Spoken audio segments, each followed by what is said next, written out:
Recombinant transformant को select करने का जो अभी प्रोसीजर किया, ये कम्बर्सन प्रोसीजर है, डिफ़िकल्ट प्रोसीजर है, क्योंकि इसमें हम दो डिफरेंट प्लेट्स का यूज़ करते हैं, एक एम्पिसिलिन कंटेनिंग प्लेट और दूसरा टेट्रासाइक्लिन कंटेनिंग प्लेट। इसलिए एक अल्टरनेट सेलेक्टेबल मार्कर को डेवलप किया गया। इसमें कलर प्रोटेक्शन के आधार पर रिकॉम्बिनेंट और नॉन रिकॉम्बिनेंट को डिफ्रेंशिएट किया जा सकता है। देखिए, ये है क्रोमोजेनिक सबस्ट्रेट एक्स गैल। ठीक है, क्रोमोजेनिक का मतलब कलर प्रोड्यूस करने वाला सबस्ट्रेट है। तो क्रोमोजेनिक सबस्ट्रेट है एक्स गैल। ये बीटा गैलेक्टोसाइडेज एंजाइम की प्रेजेंस में ब्लू कलर का पिगमेंट बनाता है।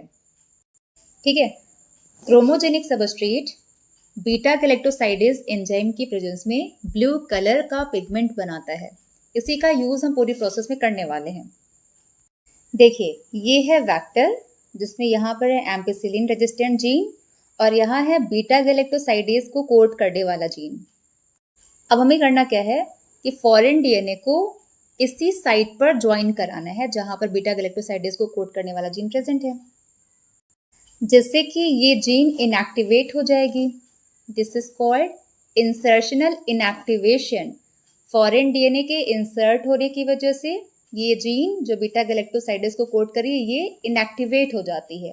This is insertional inactivation. और अब ये बन गया रिकॉम्बिनेंट डीएनए। अब इस रिकॉम्बिनेंट डीएनए को होस्ट के अंदर इंट्रोड्यूस करना है। प्रोसेस वही है कि कुछ बैक्टीरिया जो रिकॉम्बिनेंट डीएनए को टेकअप कर लेती हैं, कुछ नॉन रिकॉम्बिनेंट वेक्टर को टेकअप करती हैं, कुछ जो कोई भी वेक्टर को टेकअप नहीं करती हैं।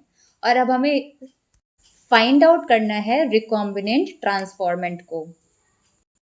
अब हम इन बैक्टीरियाज को एम्पिसिलिन कंटेनिंग मीडियम में ट्रांसफर करते हैं और इस मीडियम में क्रोमोजेनिक सबस्ट्रेट एक्स गैल भी प्रेजेंट है। तो सबसे पहले जो नॉन ट्रांसफॉर्मेंट है वो एम्पिसिलिन मीडियम में आते ही क्या करेंगे, डाई कर जाएंगी, है ना, वो तो एलिमिनेट हो गई। अब बचे हमारे recombinant transformant and non recombinant transformant.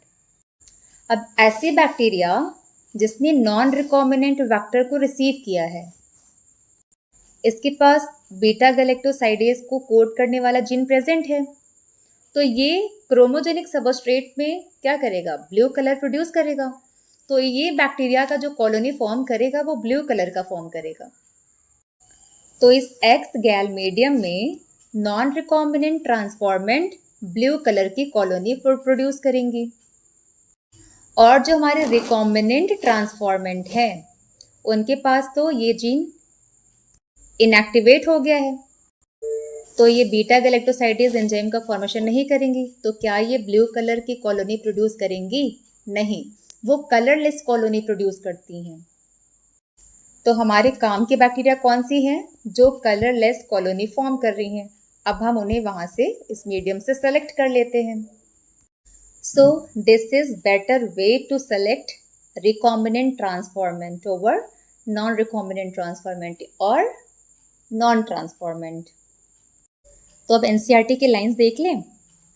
Selection of recombinants due to inactivation of antibiotics is a cumbersome procedure because it requires simultaneous plating on two plates having different antibiotics.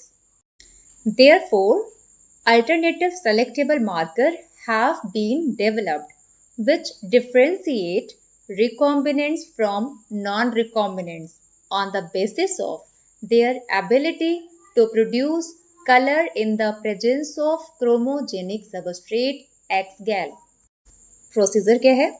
In this, a recombinant DNA is inserted within the coding sequence of an enzyme beta galactosidase, and this result into inactivation of enzyme, which is referred to as insertional inactivation. The presence of a chromogenic substrate gives blue-colored colonies if the plasmid in the bacteria does not have an insert. Means ये non-recombinant transformant की बात हो रही है.